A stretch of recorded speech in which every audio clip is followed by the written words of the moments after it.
आचार्य विद्यासागर जी महाराज को बारंबार नमोस्तु नमोस्तु नमोस्तु। इन आचार्य श्री के मार्गदर्शन में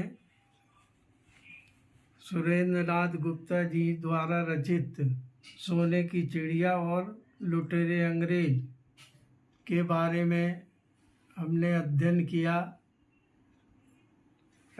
किया कि किस प्रकार से अपना देश सोने की चिड़िया था। अपने देश के अंदर अंग्रेज़ों से पहले धन धान सोना चांदी आदि सभी चीज़ें थी। हमारे देश के अंदर खेती भी अच्छी होती थी और उद्योग धंधे भी उच्च कोटि के थे। हमारे देश के अंदर जितना भी माल बनता था उच्च कोटि का बनता था और विश्व में विख्यात था। जैसे ढाका की मखमल आदि हमारे देश के मसाले विश्व प्रसिद्ध थे।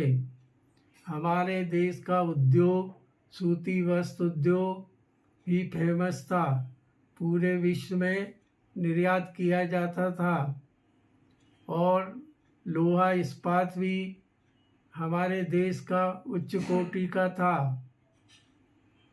इस प्रकार हम देखते हैं कि प्राचीन काल में अंग्रेज़ों के पहले हमारा देश सोने की चिड़िया कहलाता था, किंतु अंग्रेज़ों के आने के बाद हमारे देश में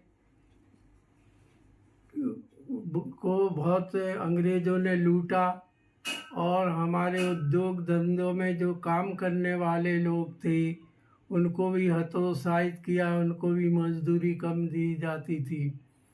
अंग्रेज लोग अब भारत देश में व्यापार करने के उद्देश्य से आए थे, किंतु वो शासन करने लगे और अपने देश को लूटा।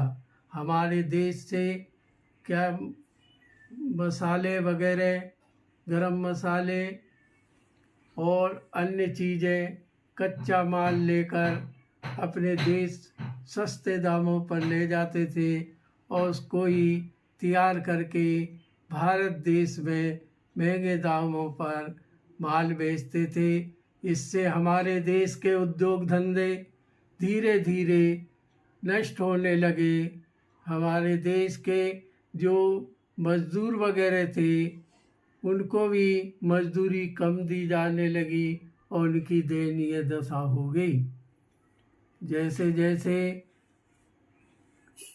ब्रिटिश सरकार ने अत्याचार शुरू करे और सभी पर अपना एकाधिकार कर लिया, इससे भारत के उद्योग, भारत की खेतीबाड़ी चौपट हो गई और उसमें काम करने वाले लोग भी बेकार हो गए। देश की स्थिति डामाडोल हो गई और अंग्रेज लोग मालामाल हो गए।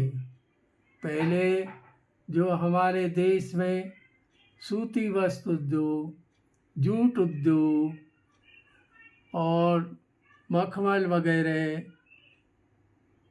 और इसके बाद खेती बाड़ी में अनाज ये सब बाहर जाने लगा और जाने से उनको मजदूरी ही मिलती थी। पहले क्या हमारा माल विश्व में जाता था और सोना चांदी आता था, किंतु सोना चांदी तो अंग्रेज लूट के ले गए अपने देश में और वह देश तरक्की कर गया और हमारा देश एक दयनीय स्थिति में रह गया।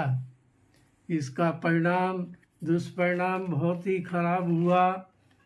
जब अंग्रेज राज आरंभ हुआ था तब भारत सबसे धनी देश कहलाता था। संसार में अनंत समय से वह धनाढ्य उपमान समझा जाता था। उसके उद्योगों द्वारा निर्मित विभिन्न प्रकार की वस्तुओं को संसार के चारों दिशाओं में भेजा जाता था, जिसके बदले में सारा संसार कम से कम 30,000 वर्षों से निरंतर अपना सोना चांदी भारत में भेजता रहा और उसके हरे भरे खेत, समृद्ध कृषि केवल उसके अपने बच्चों को ही नहीं परंतु समस्त एशिया का पुष्टिकरण खाद्यान्न की आपूर्ति करता था। जब अंग्रेज राज समाप्त हुआ तब भारत सारे संसार में अपनी जनता की निर्धनता के लिए एक कहावत बना हुआ था।